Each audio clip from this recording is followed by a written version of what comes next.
Welcome again to my YouTube channel, Storytelling by Kenny. Please kindly click on the subscribe button to subscribe to this channel and click on the notification button to always get notified whenever we post another beautiful story. Thank you. Yet is another beautiful story of a determined young woman who has decided to give motherhood a chance again after going through a lot during her first childbirth. The story title is Motherhood After Loss. Amina had always known that high blood pressure ran in her family.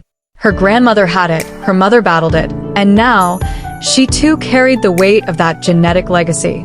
But Amina was determined to live a healthy life. She exercised, ate well, and took her prescribed medications diligently. She was young, vibrant, and hopeful. She believed that despite her condition, she could still have a normal, fulfilling life. When she married Idris, her heart swelled with joy. They had dreams, endless dreams, of building a family, of filling their home with the laughter of children. Amina assumed it would happen naturally like it did for most couples. But months turned into years, and still, no sign of pregnancy. The doctors told her to be patient, that stress could be a factor, but she couldn't help but wonder if her high blood pressure was making conception difficult. Every month, her hopes would rise and then come crashing down when the test turned negative. It was an emotional roller coaster, and though Idris was always supportive, she could feel the weight of expectation pressing down on them both. Family members, though well-meaning, constantly asked when they would have a child, oblivious to the silent struggles Amina faced. Finally, after 4 years and 2 months of waiting, a miracle happened. She was pregnant.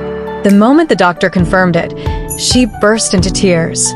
She held her belly protectively, as if she was afraid the baby would disappear.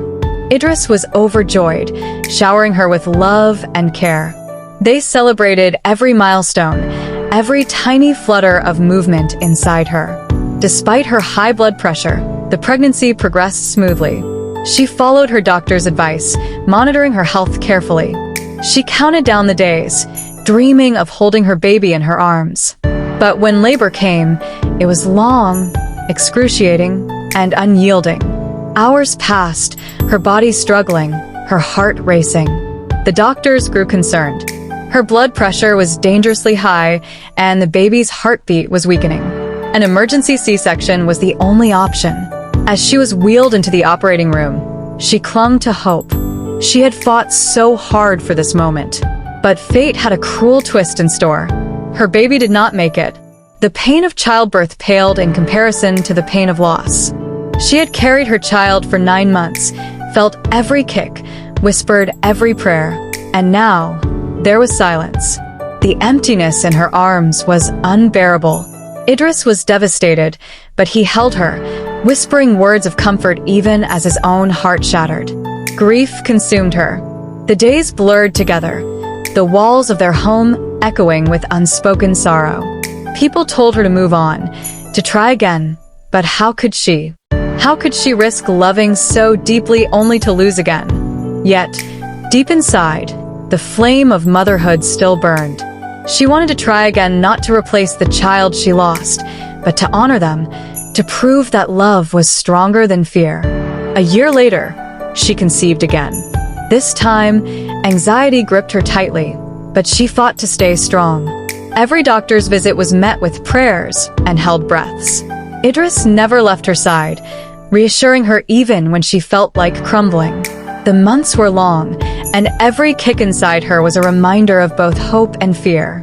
She spoke to her unborn child every night, promising them that she would do everything to keep them safe. Idris, too, was cautious but hopeful, reminding her that they were in this together. As her due date neared, she found herself unable to sleep, haunted by the past. She walked through the nursery she had carefully prepared, touching the tiny clothes, the crib, the stuffed animals. The weight of what was coming pressed heavily on her, but she refused to let the fear consume her. And then, finally, after months of cautious hope, she went into labor. This time, she was surrounded by doctors who knew her medical history well, who were prepared for anything. The delivery was tense, every second stretching into eternity. Idris held her hand, whispering reassurances, never leaving her side. And then she heard it, the cry, the most beautiful sound she had ever heard. Tears streamed down her face as they placed her son in her arms. She held him against her chest, feeling his tiny heart beating against hers. He was perfect, whole, alive. It was a moment of pure, unfiltered joy, a triumph over pain, a testament to resilience. She whispered his name softly, feeling an overwhelming surge of love she had never known before. Motherhood had come to her the hard way, but as she gazed at her son, she knew every tear, every sleepless night, every moment of doubt had been worth it. She had fought through the storm, and now she held her rainbow in her arms, a symbol of love, perseverance, and hope. And as she rocked him gently, she whispered a promise to him, a promise of love, of protection, and of gratitude.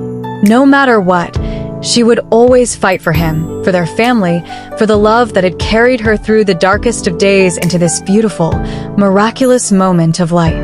This is the end of the story. Kindly subscribe to my YouTube channel for more beautiful stories and African